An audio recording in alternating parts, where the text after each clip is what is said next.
Some people still look at an old car and see a liability, breakdowns, repairs, and endless headaches. But a year ago on this channel, we challenged that idea. We broke down how an old car is actually one of the greatest financial tools you can own. But since that video, the world has radically shifted. It's no longer just about saving hundreds of dollars a month. The automotive landscape has mutated into something far more aggressive. Today, choosing to drive an old car isn't just a smart financial play. It's a radical act of personal independence. This isn't about nostalgia. It's about autonomy. It's about stepping away from a system designed to keep you permanently in debt, constantly monitored, and entirely locked out of your own property. If we want to reclaim our freedom, we have to understand the three core principles of driving offline in an over-engineered world. Let's start with the math, because if you thought the numbers were bad last year, the reality today is staggering. When we last broke this down, the average car payment was hovering around $500 a month. Today, that normal monthly payment has spiked to an unbelievable $800 a month, depending on your credit. Even worse, nearly 1 in 5 new car buyers are now signing up for a monthly payment of over $1,000. Think about the sheer scale of that wealth trap. When you stretch a loan out to 69 or 72 months just to afford a $50,000 depreciating asset, you aren't a car owner. You're an indentured servant to a bank. You're locking yourself into 6 or 7 years of high-interest mandatory payments. Meanwhile, the opportunity cost is massive.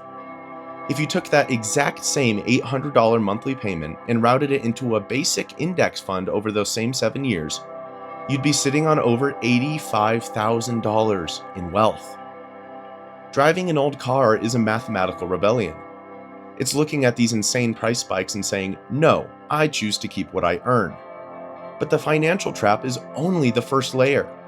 The real crisis starts when you look at what you're actually getting for all that money.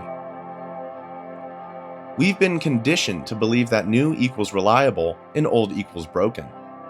But modern manufacturers have traded mechanical simplicity for fragile, over-engineered complexity, creating an unprecedented unreliability crisis.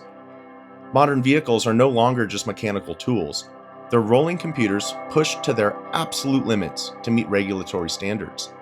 Cars are now susceptible to bad code. A glitch in an over-the-air software update can completely brick a modern vehicle, leaving you stranded not because a mechanical part failed, but because a server somewhere crashed. We're also seeing tiny, highly stressed turbocharged engines and overly complex transmissions fail far earlier than the understressed, bulletproof engines of the 1990s and 2000s. And if a simple sensor fails on a modern dashboard, it often requires proprietary dealership software just to reset it. You're entirely locked out of fixing your own vehicle, and so is your local mechanic. This is where the old car shines. An old car gives you mechanical transparency. There aren't any complex infotainment screens waiting to die, no digital gatekeepers, and no artificial barriers. It can be fixed with basic tools in a driveway or by a local shop. Reclaiming an old car means reclaiming the right to understand, maintain, and truly control the machine you rely on. The final, and perhaps most alarming reason to drive an old car has nothing to do with money or mechanics. It's about privacy. What most people don't realize when they buy a modern connected vehicle is that they are purchasing a highly advanced data harvesting device. Privacy advocates, including exhaustive studies by organizations like the Mozilla Foundation, have officially labeled modern cars as the absolute worst product category ever reviewed for data privacy. Your modern car isn't just tracking your location via GPS. It's actively monitoring your braking habits, your speed, who connects to the Bluetooth, and in many cases, even collecting biometric data through internal cameras and sensors. Car brands have quietly entered the data brokerage business.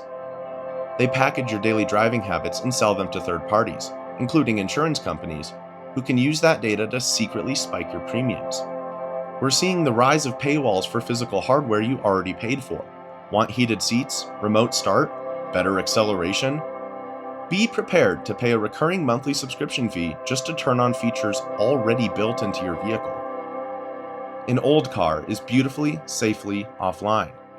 And now, in 2026, Modern cars are increasingly being fitted with remote kill switches, hardware and software systems that allow manufacturers, lenders, or even government agencies to remotely disable your vehicle. Whether it's for missed payments, regulatory compliance, or safety mandates, your car can now be bricked with the push of a button from someone hundreds of miles away. You don't fully own the machine you paid for, you're only renting permission to drive it. An old car is beautifully safely offline. It has no cellular modem transmitting your location in real time. It doesn't record your data, it doesn't sell your habits, and it doesn't lock your heated seats behind a paywall. It's pure, unadulterated ownership. At its core, this movement isn't just about cars. It's about drawing a line in the sand. It's about stepping off the treadmill of permanent debt, engineered unreliability, and digital surveillance. An old car represents a radical choice in the modern world. The choice to value freedom over artificial status, mechanical reliability over tech gimmicks, and privacy over convenience. In a world that is constantly trying to track you, charge you, and lock you into a payment cycle, sometimes the ultimate luxury is a simple machine that just lets you drive away. Thanks for watching. You'll notice this video has no corporate sponsors. That is intentional. You can't honestly criticize corporate overreach if you're taking their cash, and I refuse to let a company control what I say. To keep this channel completely independent and uncensored, the best way to support my work is through my Buy Me a Coffee page. And ironically, unlike modern car companies, it's entirely subscription-free. No monthly fees, just a simple way to back honest media. The link is in the description. Thanks for watching, and I'll see you in the next one. Drive simple, live free.